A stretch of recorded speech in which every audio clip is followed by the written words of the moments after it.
다윗이 이스라엘에서 뽑은 무리 3만 명을 다시 모으고 다윗이 일어나 자기와 함께 있는 모든 사람과 더불어 바알레 유다로 가서 거기서 하나님의 궤를 메어오려 하니 그 궤는 그룹들 사이에 좌정하신 만군의 여호와의 이름으로 불리는 것이라. 그들이 하나님의 궤를 쇠수레에 싣고 산에 있는 아비나답의 집에서 나오는데 아비나답의 아들 우사와 아효가 그 쇠수레를 모니라.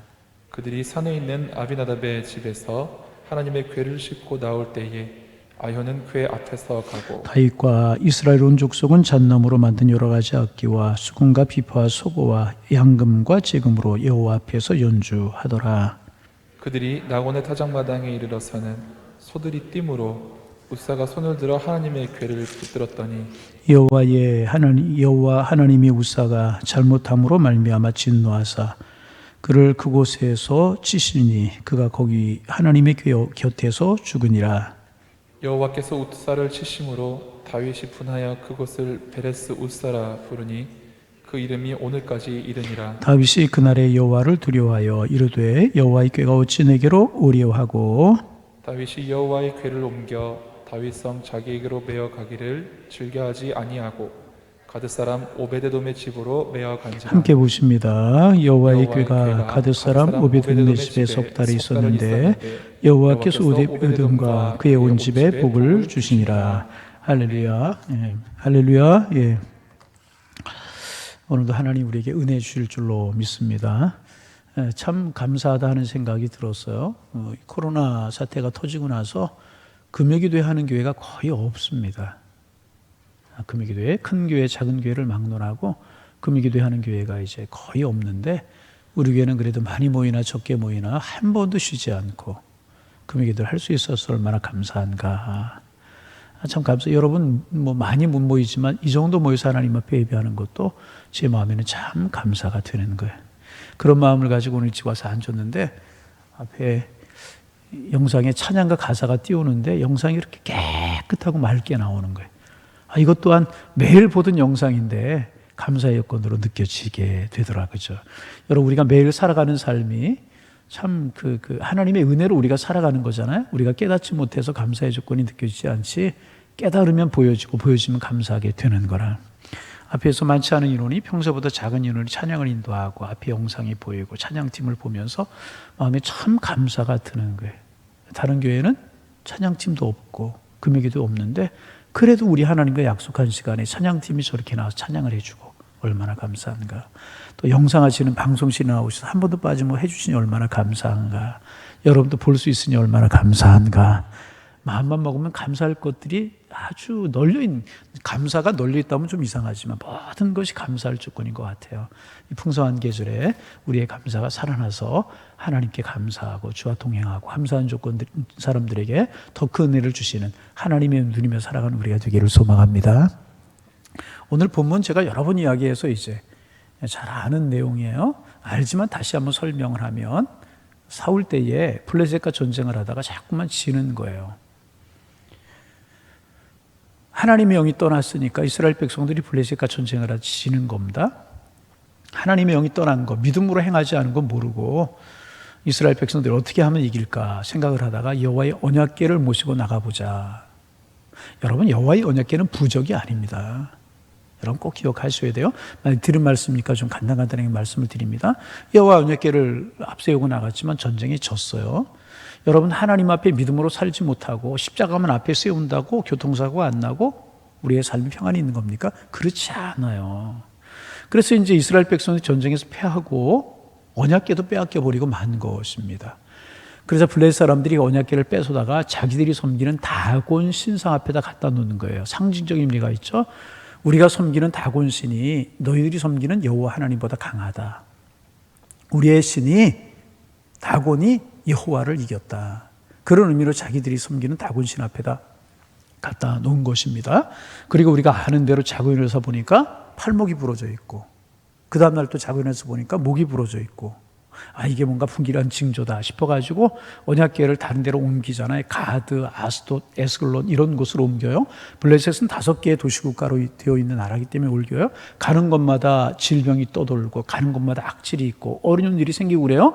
이거 이렇게 해서는 안 되겠구나. 그리고 우리가 아는 것처럼 젖 먹는 새끼를 둔 암소를 택하여서 거기에다 언약궤를 싣고 이제 그 베세메스로 보내지 않습니까?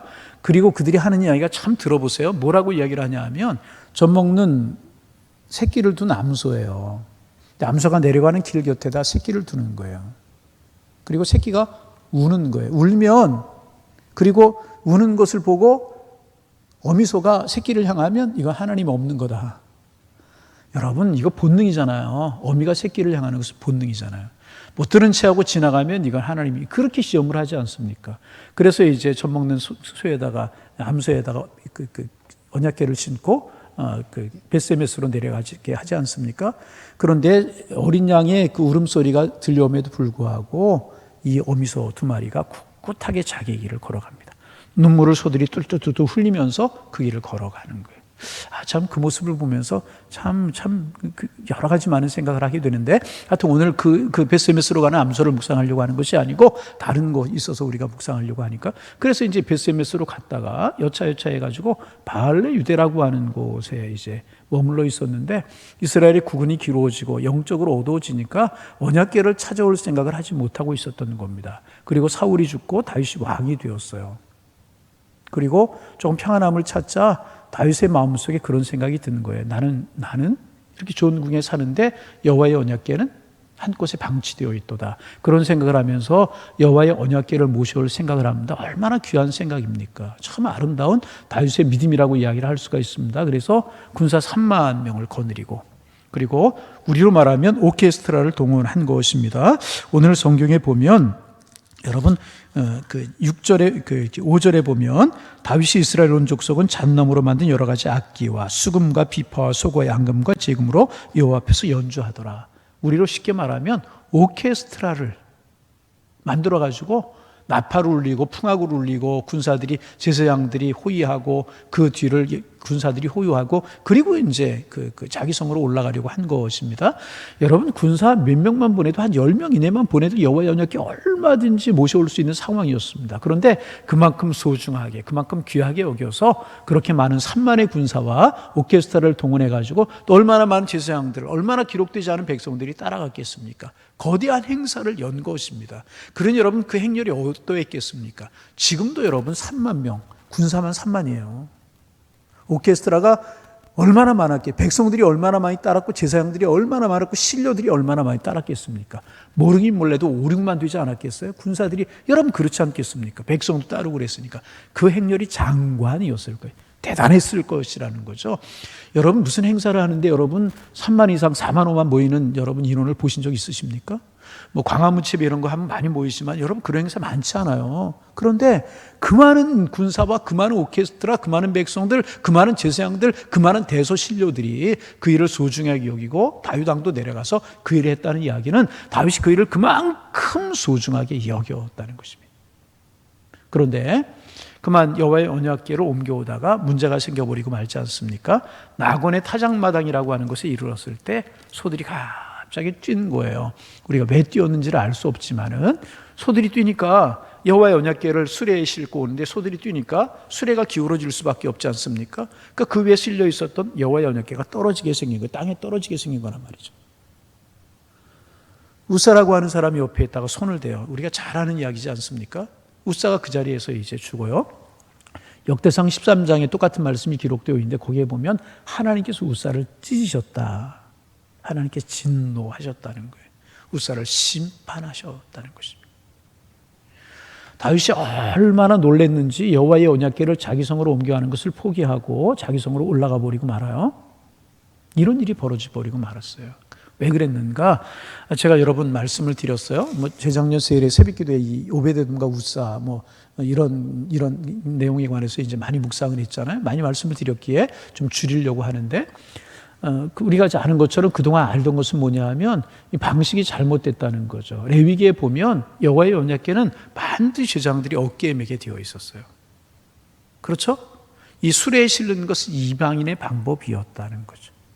미드라시라고 하는 책에 보면 처음에는 이제 다윗이 이제 여호와로 옮겨가려고 할 때 우사와 아휘오라고 하는 사람이 다윗에게 이야기했다는 거예요. 이런 날을 대비해서 우리가 새 수레를 만들어 놓았습니다. 여러분, 새 수레로 옮기면 얼마나 편합니까?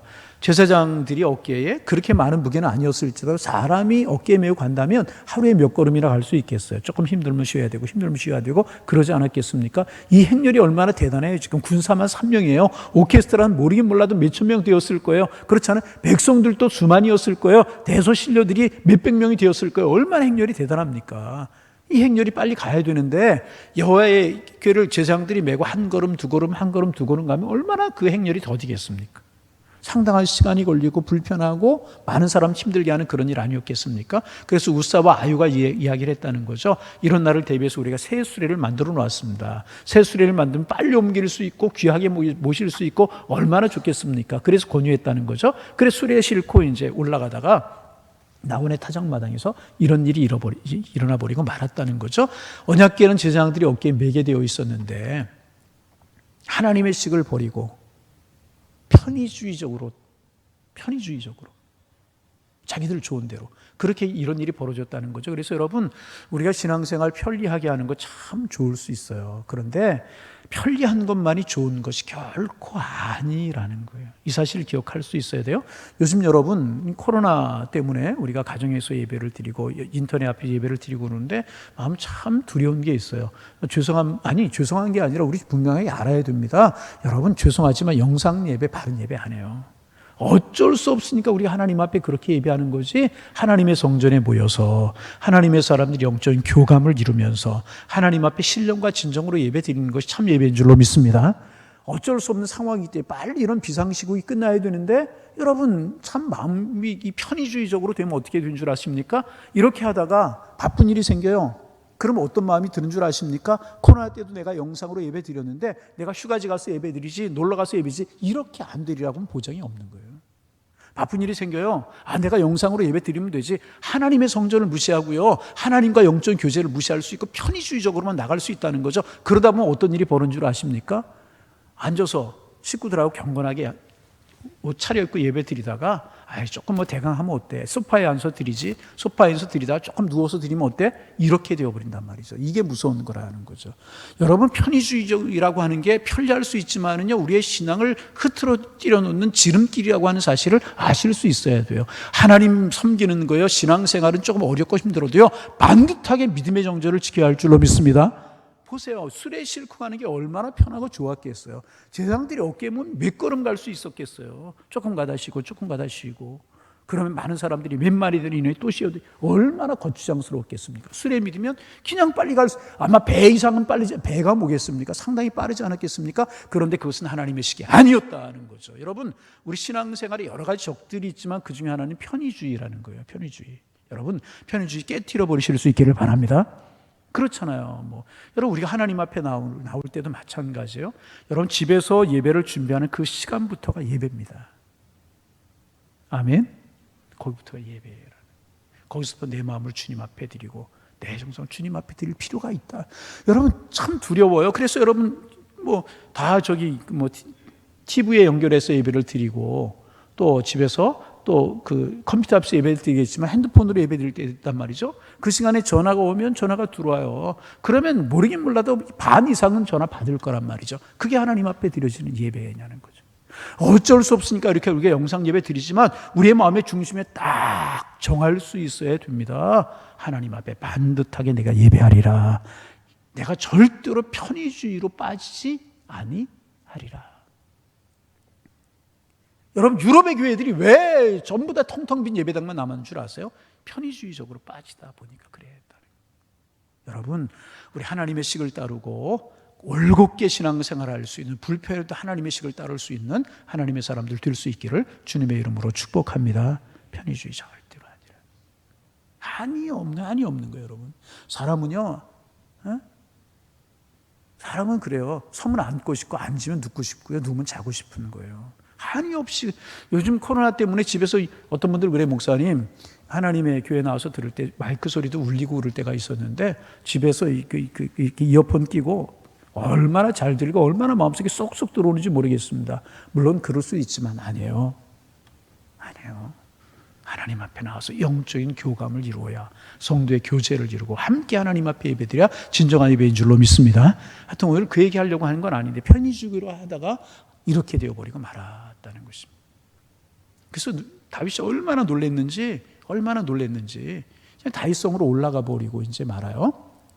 오베드돔이라고 하는 사람이 나타나는데 오베드돔 오늘 우리가 묵상하려고 하지 않고 그 다음에 다른 말씀 묵상, 이 말씀을 가만히 묵상했었어요. 다윗은 믿음의 사람이었었어요. 저 하나님을 사랑하는 마음으로 이 일을 하려고 그랬잖아요. 그런데 다윗이 어떻게 레위기에 기록되어 있는 하나님의 율법을 잊어버리고 이렇게 했을까 하는 생각이 들었어요. 물론 그동안 사울 시대를 거치면서 다윗이 사울에게 쫓겨다니면서 여러 가지 고난을 당하지 않습니까? 이러면서 영적인 어둠의 세대를 거쳤고 다윗이 이제 왕이 되고 얼마 되지 않아서 정리되지 않은 거였기 때문에 다윗이 깜빡 잊었다. 그렇게 생각할 수도 있지만은 성경을 가만히 보면 그렇지 않았던 것 같아요. 나중에 보면은요, 다윗이 여호와 께를 모시고 올라가서 어디에 모셔야 될지 모실 만한 장소도 예비하지 않았었어요. 그래서 저는 오늘 본문을 가만히 묵상하면서 다윗이 왜 이런 실수를 했을까? 다윗의 마음이 얼마나 귀합니까? 그러기를 군사 3만, 오케스트라, 많은 제사장들, 대소신료를 많이 한. 그런데 왜 이런 일이 벌어지고 말았을까? 여러분 얼마나 놀랐는지 사람들이 여호와의 언약궤를 가까이 하려고 하지 않는 거예요. 자기도 죽을까 봐. 말씀드린 것처럼 역대상 13장에 보면 하나님 우사를 찢으셨다는 거예요. 왜 이런 일이 물론 다윗을 가리키려고 했지만은 가만히 묵상하면서 그런 생각이 들었어요. 앞에 뒤에 성경을 제가 보았어요. 5장도 보고 7장도 보고 3장도 보고 4장도 보고 역대상도 찾아보고 13장 12장 쭉 찾아보면서 유심히 보았어요. 그러면서 발견한 한 가지 사실이 뭔지 아십니까? 이거였었어요. 이게 얼마나 큰 일이었었어요. 이때 여러분 이스라엘 백성들의 인구가 얼마나 되는지 모르겠어요. 그런데 최소한 4만 명 이상은 동원이 됐을 거란 말이죠. 이렇게 큰 일을 하면서 성경 앞을 찾아보고 뒤를 찾아보아도 어디를 찾아보아도 이 일을 놓고 다윗이 기도했다는 이야기가 없더라는 거예요. 선한 일이었었어요. 아름다운 일이었었어요. 하나님 보시기에 귀한 일이었고요. 백성들을 좋아하는 일이었었어요. 그래서 다윗이 일을 하기 전에 제사장들과 두령들을 불러요. 지도자들을 불러요. 일을 어떻게 하는 게 좋겠느냐. 지도에 좋게 여겼다고 그랬어요. 백성들에게 묻고 또 백성들에게 물었다고 그랬어요. 백성들이 보기에 좋은 일이었다고 그랬어요. 그런데 정작 물어야 될 하나님 앞에 묻지 않았다. 하나님 원하시는 일입니까?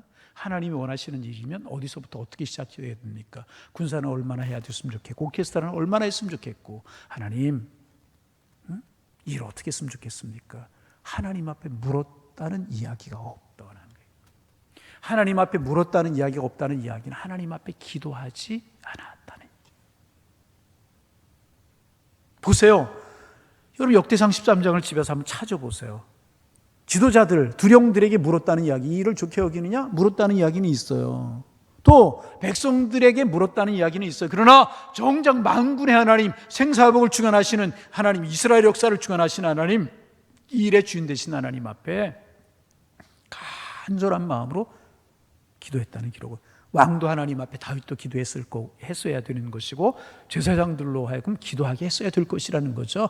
아니면 우리가 잘하는 릴레이 기도라도 하면서 이 일을 준비했어야 될 것이라는 거죠. 그런데 기도하지 않아. 기도했다는 기록이 없다는 거예요. 제가 성경을 보면서 발견한 것은요, 그것이었다는 것. 기도했다는 기록이 없다. 여러분, 모든 거 다 준비해. 군사, 오케스트라, 제사장들, 백성들 다. 그런데 기도하지 않고 이 일을 하다가 끔찍한 일을 만나버리고 말았다는. 여러분, 다윗은 기도의 사람이었잖아요. 사울에게 쫓겨다니며 찬이슬을 맞으면서 산으로 피하고 동굴로 피하면서도 하나님 앞에 엎드려 기도하는 사람이었어요. 그렇잖아요. 이 이후의 이야기지만 바세바를 범한 후에 나단이 그의 잘못을 지적할 때 엎드려 기도하는데 베갯잎이 눈물로 썩을 정도로 하나님 앞에 기도하는 기도의 사람이 다윗이었다는 거예요. 그런데 이 일에서만큼은 별로 그렇게 기도했다는 기록이 없다. 기도했다는 기록이 없다. 이 중요한 일, 여호와의 언약궤를 모셔오는 일을 놓고는 기도했다는 기록이 없다. 우사가 죽고 다윗이 놀래고 여호와의 언약궤가 길에 방치될 수밖에 없는 그런 상황이 벌어지고 말았다는. 여러분, 그렇습니다. 하나님의 교회가 어떤 일을 할 때, 하나님의 사람이 어떤 일을 할 때 가장 중요한 것, 하나님의 뜻이 어디 있느냐 물으며 기도하는 것, 가장 중요한 일인 줄로 믿습니다. 그래서 그렇게 하나님보다 앞서고 하나님보다 뒤지지 말아야 되는데, 하나님보다 앞서지 말고 하나님보다 뒤지지 말아야 될 방법이 무엇입니까? 기도하는 것이라. 여러분, 내일이에요. 우리 교회 일이에요. 기냥하면 그것은 내 일이 돼요. 우리 교회 일이 되는, 우리 가정의 일이 되고 내 자녀의 일이 되는 거예요. 내가 하나님 앞에 기도하면 그때부터는 그것이 누구의 일이 되는 거예요? 하나님의 일이 되는 줄로 믿습니다. 기도가 그래서 중요한 것이에요. 여러분, 자녀들을 학교 공부시키고 학원 보내고 뭐 다 전부 그렇게 해야죠. 할 수 있는 대로 해줘요. 그러나 중요한 사실은 그 자녀 왜 기도하지 않으면 그것은 내 일이 되어버리고 그 자녀의 일이 되어버리고 만다는 거죠. 그러나 내가 그 자녀를 끌어안고 기도하기 시작하면 그것은 그때부터 그 자녀 누구의 자녀 되는 거예요? 하나님의 자녀가 되는 거예요. 하나님이 책임져 주실 줄로 믿습니다. 이 중요한 사실을 우리가 기억할 수 있어야 되는 거예요. 내가 어떤 사업을 계획해요. 다 계획을 잘 세워놨어요. 자금도 준비됐어요. 좋은 사람도 만났어요. 팔로도 다 준비해요. 그러나 기도하지 않으면 그것은 내 일이 되어버린단 말이죠. 기도하면 그때부터 누구 일이 돼요? 하나님의 일이 되는 것이라. 하나님의 일이 되면 누가 책임져 주십니까? 하나님이 책임져 주시는 줄로 믿습니다. 여러분, 그래서 하나님의 교회는, 하나님의 사람은 기도해야 되는 것이라. 하나님의 교회가 기도하지 않고, 여러분, 교회는 기도 공동체입니다. 이 사실 알아야 돼요. 오늘 새벽에도 그 말씀 제가 나누었는데, 오늘날과 같은 교회가 언제 세워졌는가? 구약의 전통을 보면 성전, 성막, 회당 다 교회 전통이라고 이야기를 할 수 있어요. 그러나 오늘날과 같은 교회가 세워진 것은 마가의 다락방에서 기도하는 무리들에 의해서 세워졌단 말이죠. 기도하는 사람들에게 성령이 임하고 성령이 임한 그 무리들을 통하여서 교회가 세워졌다는 거죠. 그러게 교회는 뭐냐? 기도 공동체라는 거예요. 교회가 뭐하다 세워졌어요? 기도하다 세워졌다. 하나님의 교회는 기도하다 세워졌다는 거죠. 기도하다 성령이 임하였고 그 성령이 임하여 세워진 교회가 오늘날과 같은 교회의 탄생의 시작이라. 교회는 기도 공동체. 두 번째, 성령 공동체라. 미안하지만 기도 안 하는 교회는 교회 아니에요. 여러분, 세상에도요 노래 잘하는 단체 있고요, 노래 잘하는 단체 있어요. 세상에도요 좋은 말씀 다 나누는데 참 많아요. 그러나 교회가 다른 점은 뭐냐 하면 하나님 앞에 기도할 수 있다는 거예요. 교회는 기도 공동체가 되어야 될 것이라. 기도가 끊인 교회, 성령이 떠난 교회고요. 기도가 끊인 교회, 기도의 힘을 잃어버린 교회가 아니라는 것입니다. 여러분, 사무엘서 상서 첫 부분을 보면 한나 이야기가 나오면 사무엘 이야기가 나와요. 그러니까 그 시대가 어떤 시대였냐면 사사시대였어서, 사사시대는 영적으로 어두운 세대였단 말이죠. 엘리가 제사장이었었어요.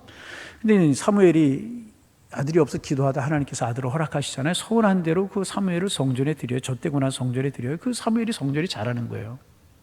그런데 사무엘이 뭐하냐 하면 성막에 들어가면 한쪽에는 떡상이라고 있어요. 떡상.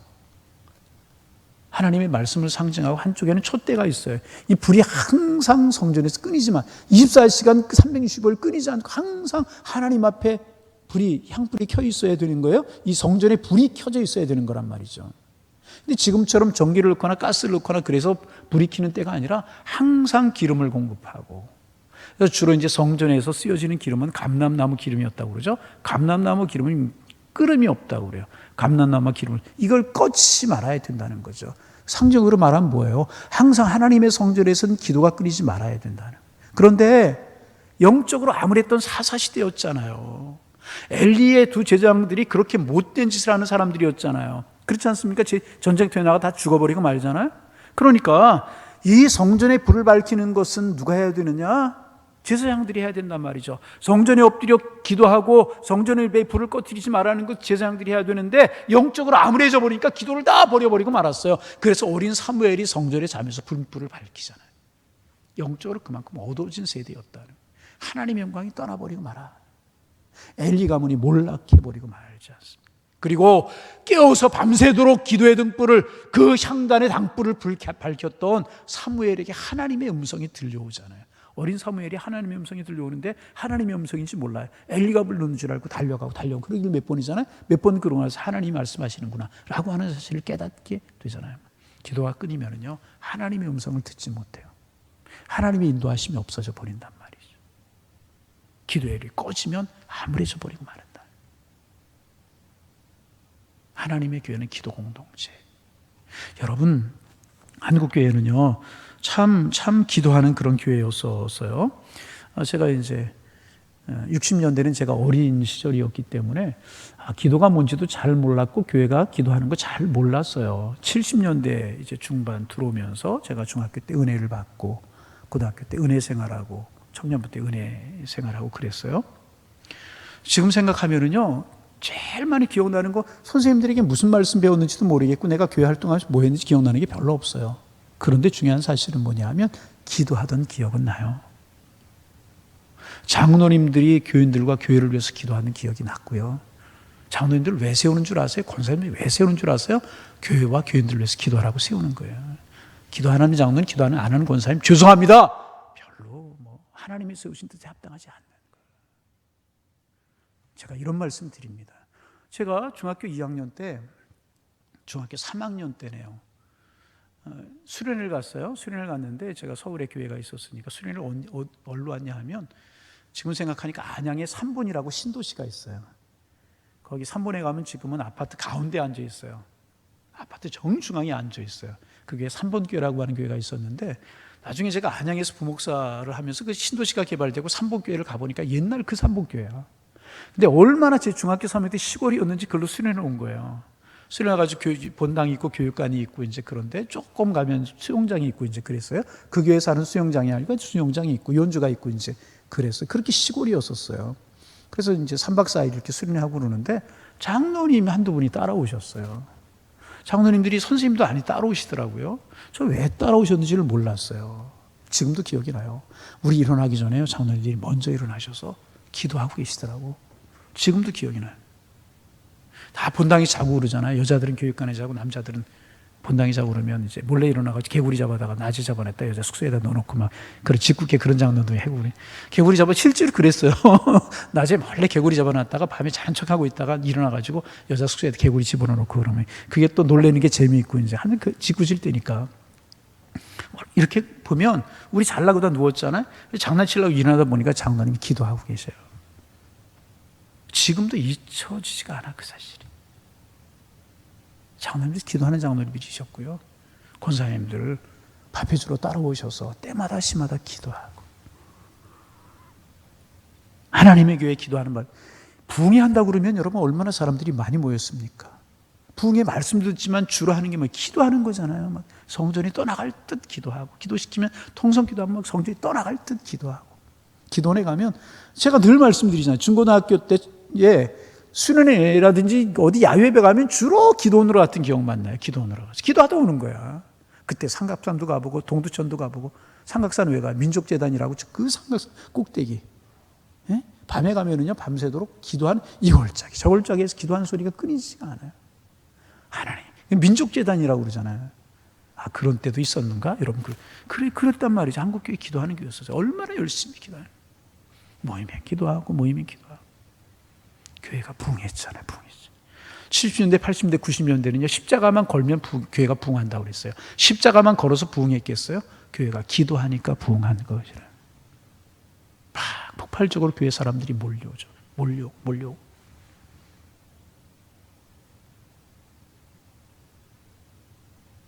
기도원에 가면 얼마나 기도하는 사람들이 발 디딜 틈이 없이 기도하고 교회가 부흥하고 교회가 부흥하면 한국 경제가 일어나잖아요. 70년대, 80년대, 90년대 얼마나 일어나요. 한국 교회는 기도하는 교회였다 하는 거죠. 역사 속에 세계 역사 속에 기억되는 한국 교회는 뭐냐면 기도하는 교회였다. 한두 번 제가 말씀을 드렸죠. 몇 년도에 1886년에 우리나라에 선교사님이 처음 들어오셨으니까 1996년쯤인가요? 미국에서 장로교 총회가 열렸다고 그래요. 그 장로교 총회는 뜻깊은 총회였는데 왜 뜻깊은 총회냐 하면 우리나라에 선교사를 보낸 지가 100년 된 해였다는 거죠. 그래 자연스럽게 한국 선교 100주년 기념을 해가지고 학술회의도 열리고 세미나도 하고 뭐 그런 회의를 많이 했다는 거죠. 그래서 한국교회를 연구했다고 그래요. 한국교회가 저렇게 짧은 역사 속에 100년이라고 하는 역사 속에 저렇게 성장할 수 있었던 이유가 뭐냐. 여러 자기들 나름대로 그러니까 미국 장로교회가 한국교회를 보고 분석하는 거예요. 뭐 여러 가지 분석이 나왔다고 그래요. 첫째는 뭐냐면 선교사들이 좋았다. 뭐라고요? 우리나라에 들어온 원더우드 선교사님이라든지 이런 선교사님들이 정말 헌신적이었다. 그렇습니다. 원더우드 목사님 같은 경우는 대를 이어서 우리나라에 헌신하잖아요. 원더우드 목사님 묘가 한국에 있잖아요. 양화진이라고 하는 곳에 작년 봄에 갔었나요? 저하고 우리 중보기도팀 7, 80명 갔었죠? 양화진에? 기억나세요? 거기 언더우드 묘도 보고 선교사님들 묘 봤잖아요. 어린아이들의 묘, 선교사님 자녀들의 묘도 있고 뿌리를 받고 우리나라에 와서 뿌리를 받고 정말 풍토병과 싸워가면서 피를 흘려서 그렇게 선교사님들이 좋았다. 헌신적으로 선교사님들이 선교를 했다. 그런 그들의 분석이 있고 두 번째는 뭐냐면 한국 사람들의 종교성이다 그랬어요. 종교성.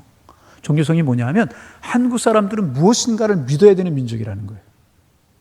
무엇인가, 종교성. 그렇잖아요. 우리나라 사람들 종교성 대단하죠. 그래서 하다못해 정한수 띄워놓고 이거라도 해야 돼. 그죠? 마스크를 빨리 벗어야지 이게 교감이 되는 건지 안 되는 건지. 종교성이라고 무엇인가를 믿어야 되는 민족이라고 한국 사람들. 그런데 그 종교성을 가지고 있는데 살아계신 하나님은 참 종교인 그 하나님의 종교 예수교가 들어가자 사람들이 몰리게 되었고 폭발적으로 부흥하게 되었다. 그런 분석도 있었고요. 세 번째 분석은 뭐냐면 과거 종교에 대한 실망이다. 우리나라 과거 종교가 뭐예요? 샤머니즘이었잖아요. 샤머니즘 뭐 종교인가요? 무속이지? 그 다음에 뭐였어요? 불교. 그 다음에 뭐였어요? 유교. 이런 것들이 우리 한국 사회에 희망을 주었나요? 특별히 유교 사색당파 이래가지고 막 싸우고 이러면서 무슨 희망을 줘요. 거기에 살아계신 하나님을 섬기는 예수교가 들어왔을 때 사람들에게 희망과 소망을 주었다. 그래서 한국 폭발적으로 100년이라고 하는 시간 속에 부흥이 되었다. 뭐 이런 분석들이 참 많이 있었어요. 그리고 이제 한국 사회가 절망감이 많이 있었다. 사색당파 막 이러면서 싸우고 백성들이 절망으로 오는데 참 희망의 종교가 들어오니까 부흥. 이런 여러 가지 분석도 많았는데 그 중에 하나의 분석이 뭐냐 하면 새벽기도 운동이다. 뭐라고요? 새벽기도 운동이다. 빌리그리암 목사님이 그런 이야기를 하셨다고 그러죠. 어느 민족이든지 가서 새벽에 눈을 떠보면 그 민족의 장래를 알 수 있다. 그런데 한국에 와보니까 사회 직장 출근하기 전에 사회에 나가기 전에 제일 먼저 잠에서 깨는 사람들이 크리스찬들이더라. 왜? 새벽에 하나님의 성전에 나가 기도하느라고. 여러분 새벽교회 우리나라처럼 열심히 하는 교회 없습니다. 그렇죠? 교회가 세우시면 뭐부터 해요? 교회가 세우면 뭐부터 해요? 에? 지금 제가 뭐 말씀드리고 있는 거예요? 어떤 봉고차 삽니다. 뭐 그런 분들이. 봉고차 사기 전에 뭐예요? 새벽 기도회부터 하고요. 우리 교회도 그랬어요. 우리 교회도 주일 예배 물론 드렸지만은 우리 아내하고 저하고 둘이 새벽 예배 시작하고 지금 저 송탄에 교회 나가시는데 교회가 모르니까 우리 교회 새벽에 나오시다 우리 교인 대신 지금 안수 집사님 대신 권사님 대신 최 권사님하고 송 집사님이라고 하는 분이 계세요. 새벽 예배부터 시작이 되었다는. 교회가 세지면 새벽 예배 한국 교회에 부흥할 수 있었던 운동이 뭐다? 새벽 기도. 결국 뭐예요? 기도 운동이다. 여러분 한국 교회는요 기도하는 교회였었어요. 안타까운 게 뭐냐 하면 한국 교회 기도의 불씨가 꺼지는 것 같은 안타까운 마음이 참 많이 들어요. 금요기도회가 이렇게 1시간 반, 2시간 하는 데가 어디 있었어요? 그죠? 밤새도록 했잖아요. 9시에 시작하면 그 다음날 새벽 4시까지 잠깐 쉬고 새벽 예배하고 그랬잖아요. 그 인간을 어떻게 하냐고 그렇게 했어요. 그렇게 했다니까요. 권사님들 교회에서 기도하면 주무시는 분들이 얼마나 교회 많은지 다 기도해요. 언제부턴가 한국교회 기도 불씨가 꺼지는 게 아닌가. 우리 예수님 기도하셨잖아요. 예수님이 사역이 참 바쁘시고 힘드셨을 것 같아요. 그죠? 병자 고치시고 귀신 쫓아내시고 하나님 말씀 전하시고 기적 행하시고 얼마나 바쁘셨는가. 그래서 벳세다 들려고 예수님 쉬러 나가셨잖아요. 그런데 예수님이 가신다는 소문을 듣고 벌써 많은 사람들이 찾아왔잖아요. 그들에게 말씀 전하고 기적 행하시고 오병이의 기적 행하시고 그러시잖아요. 정말 바쁘시고 분주하셨다. 그러나 틈만 있으면 한적한 곳으로 가셔서 무엇 하셨다? 기도하셨다. 할렐루야. 예수님도 기도하셨다. 십자가를 앞에 놓고 겟세마네 동산에 기도하시죠. 오병이어의 기적을 행하고 사람들이 왕으로 삼으려고 할 때 예수님의 인기가 하늘을 찌를 때였었어요. 그때 앞에 있는 산에 올라가서 기도하셨다는 거예요. 새벽 미명에 한적한 곳을 찾으셔서 늘 기도하셨던 모습이 주님의 모습이라. 그 모습 본받아서 한국교회는 정말 기도하는 거예요. 새벽 예배도 그렇게 시작됐다고 그러죠. 창대교회에서 목사님이 장로님 우리 기도합시다. 나 새벽 기도하렵니다. 예수님 모습 따라 기도하렵니다.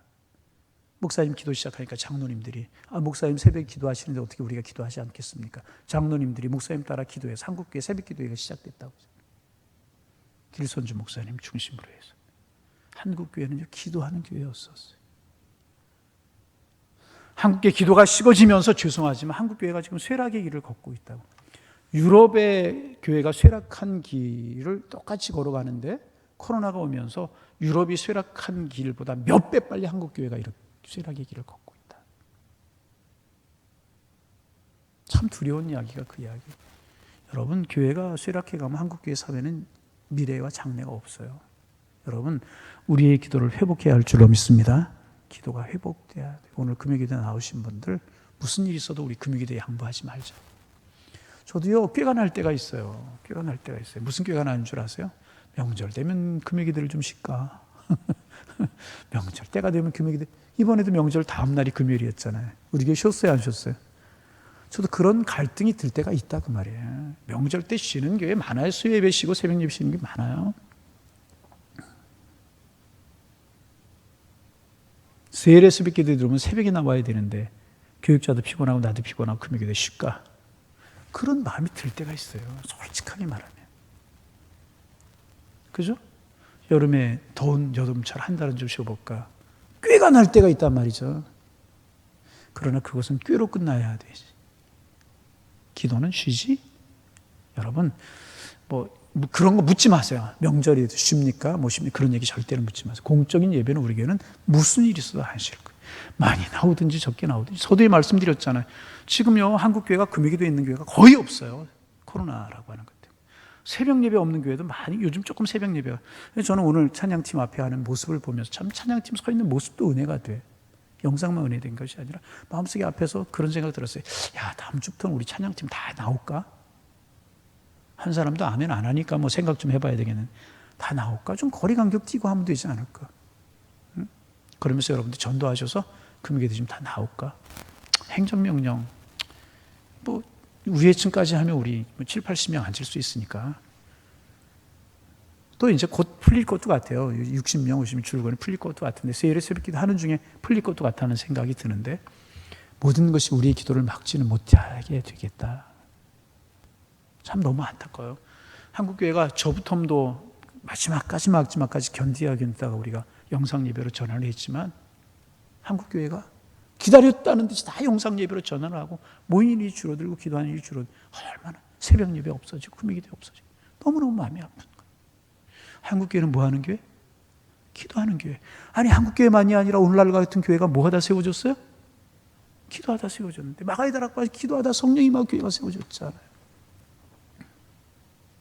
기도하는 교회로 세워졌고, 기도 공동체로 세워졌고, 기도하라고 세워졌고, 내 집은 만민이 기도하는 집이라고 하나님 말씀하셨는데, 나부터부터 기도가 줄어들고 있구나. 새벽 나와 예배 기도하고 예배 시간에 기도하는 게 다구나. 안타까운 마음이 너무 많아. 기도 안 하는 교인이 무슨 교인일 수, 목사가 무슨 목사일 수 있고, 기도 안 하는 중직자가 무슨 중직자일 수 있고, 기도해 문이 닫힌 교회가 무슨 교회가 될 수 있고, 그렇게 되냐? 여러분, 우리의 기도가 살아나기를 소망합니다. 우리 교회의 기도의 불이 붙기를 원합니다. 여러분들의 기도의 불이 붙기를 원합니다. 기도의 불이 붙어야 돼요. 기도의 불이. 여러분, 한국교회 초창기에 기도하셨던 권사님들, 장로님들 배움이 있으면 뭐 얼마나 많이 배움이 있었겠어요. 뭐 기도하면 유창하게 얼마나 많이 기도하셨겠어요. 그렇잖아요.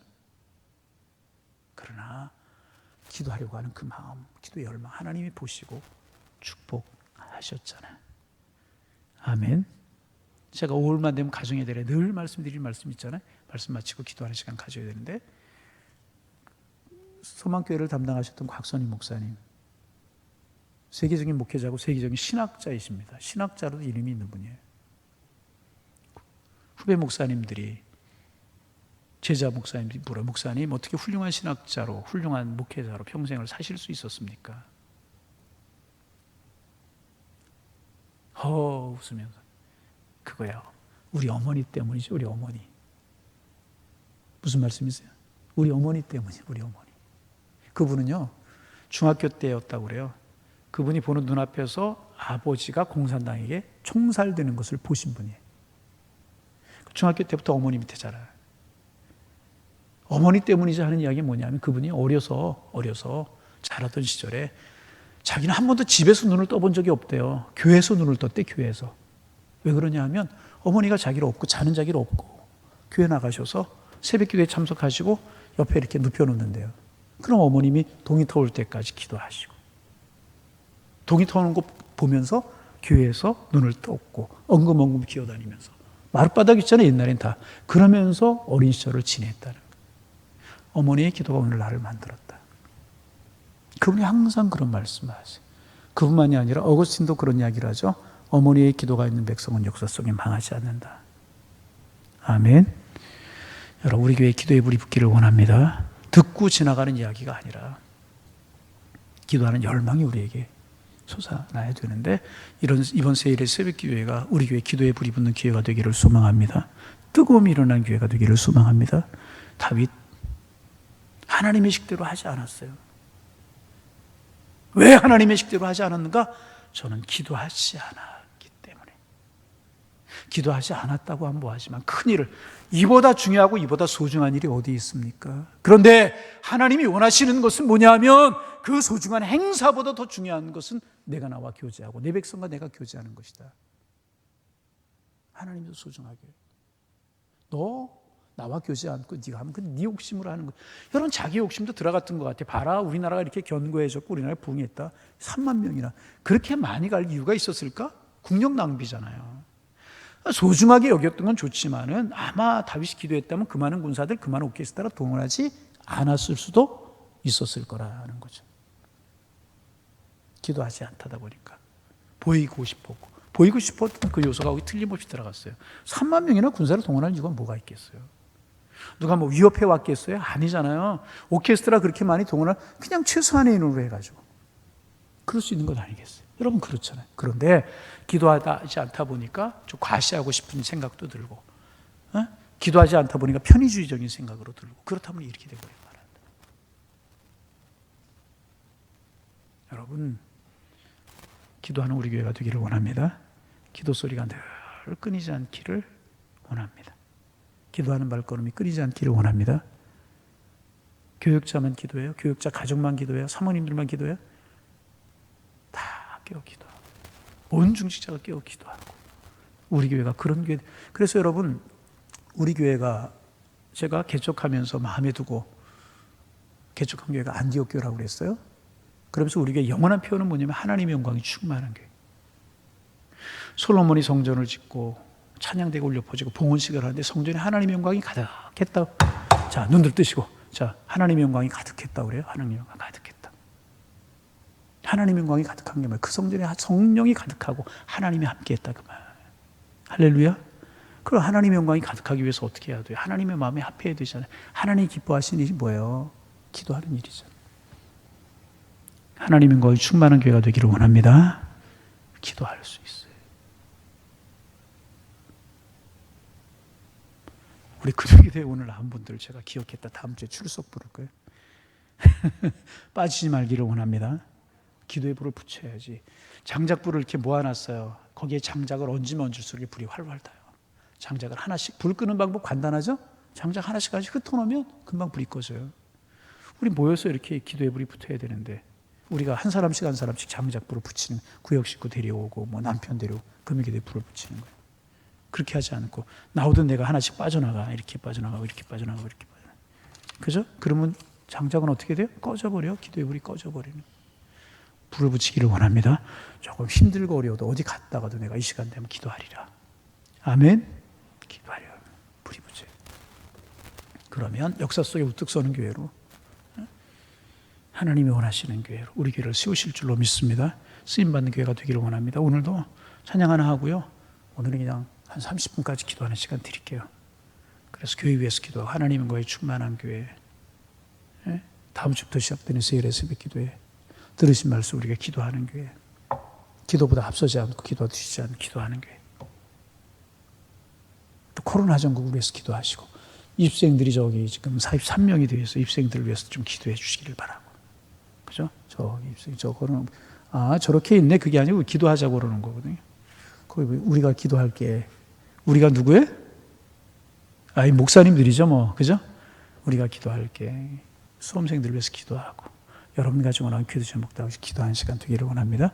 그래서 우리가 찬양 한두 곡 하고 우리가 기도하는 시간 가질 텐데, 꿈꾸는 교회 기도 소리가 끊이지 않고, 그래서 하나님의 영광이 충만하고 그 충만한 하나님의 영광 가지고 영혼군에서 힘쓰고 그런 교회가 우리 교회 되기를 소망합니다.